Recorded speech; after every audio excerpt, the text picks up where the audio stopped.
Some people sing like they want to be liked. Freddie Mercury sang like he was trying to be free. And real freedom, when you first hear it, always sounds a little dangerous. This is the story of how a shy boy with a private dream became one of the most electric performers in history. It's not a story about being fearless. It's a story about turning fear into thunder. London, late 60s, early 70s. The city is a masterpiece of art and grit, where creativity is everywhere but paying the rent is a constant battle. This is where Freddie's story really begins, the story of a person learning how to become himself in public. He wasn't born Freddie Mercury, he was born Farrokh Bulsara in Zanzibar, a quiet, observant kid who moved to England and went on to study art and design. He graduated in 1969. Now, why does that matter? Because Freddie didn't just learn music. He learned presentation. He learned how to turn identity into a stage, how to craft a visual language before he ever wrote a lyric. And then comes the collision. Freddie, full of artistic ideas, meets a group of musicians who aren't trying to be normal. They're trying to be unforgettable. They were smart, ambitious, and a little bit weird. By 1970, Queen forms in London. Freddie Mercury, the flamboyant dreamer; Brian May, the astrophysicist with a guitar he built himself; Roger Taylor, the powerhouse drummer. Later, they'd be joined by the steady, brilliant anchor, John Deacon, on bass. They weren't a band built to fit in, they were a band built to stand out. The 1970s didn't reward safe choices. It was a decade of glam, of excess, of rebellion. The music scene rewarded bold statements. And Queen was a band of contradictions. They were drama and punch, elegance and noise. A rock band with the soul of an opera. And Freddie, he wasn't frontman material in the traditional sense. Critics said he was too theatrical, too sharp, too much, too different, which is usually what the world says right before it changes its mind. Their early albums showed flashes of this brilliance. Songs like Killer Queen proved they could write a perfect pop rock hit. But Freddie and the band were restless. They wanted to build a cathedral of sound, not just another rock anthem. Then 1975 hits. The band is in debt. The pressure is immense. They decide to pour everything they have into one album, A Night at the Opera. It was big, ambitious, and wildly expensive for its time. And from this high-stakes gamble comes a song that, by all logic, should have been a career-ending mistake. It was nearly 6 minutes long, had no real chorus, shifted from ballad to opera to hard rock, and had lyrics about Scaramouche and Galileo. It was Bohemian Rhapsody. The label heard it and panicked. "It's too long, too weird," they said. "Radio will never play this." Imagine being Freddie in that room. Imagine the fear. What if they're right? What if we've gone too far? But Freddie's mindset wasn't about asking for permission. It was about creating a new reality. His response wasn't just confidence. It was conviction. Then we'll make radio adapt. That's a different kind of power. Not the power that says, "I'm great." It's the power that says, "This is true and truth survives."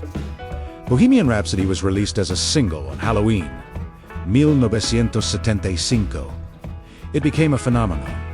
It wasn't just a hit. It was a cultural event. It broke the rules of what a rock song could be and proved that audiences were smarter and more adventurous than the industry gave them credit for. Queen was no longer just a band. They were architects of a new sound. The 1980s arrive. Everything gets bigger. Bigger tours, bigger stadiums, bigger expectations. Being a rock band isn't enough anymore. In the age of MTV, you have to be a global phenomenon. And Freddie becomes a master of that transformation. Watch him in the early 80 segundos, the short hair, the mustache, the iconic tank top. He wasn't just a singer. He was an avatar of pure energy. He understood that a stadium of 80,000 people isn't a crowd, it's an instrument.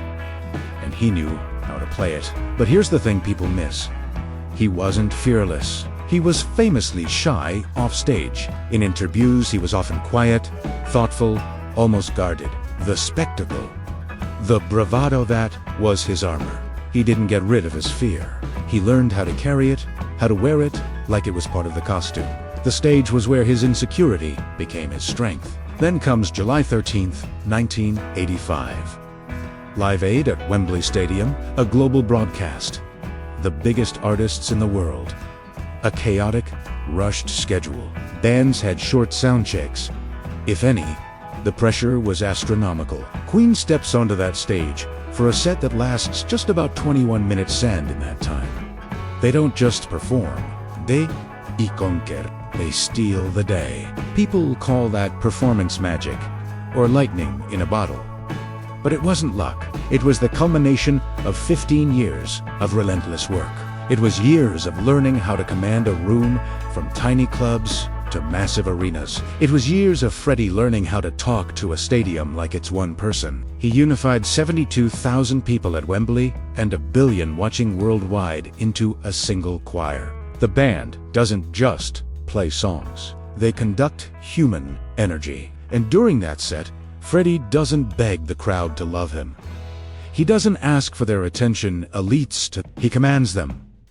His famous AO call and response wasn't a gimmick. It was a demonstration of absolute control. He turned a chaotic, global moment into an intimate connection.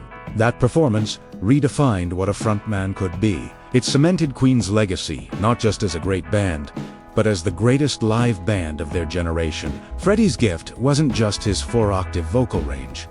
It was permission. On stage, he gave people permission to be dramatic, to be flamboyant, to be joyful, to be sad, to be different, to be fully and unapologetically themselves. But he also paid the price of that permission. To give others the freedom to be seen, he had to be seen fully.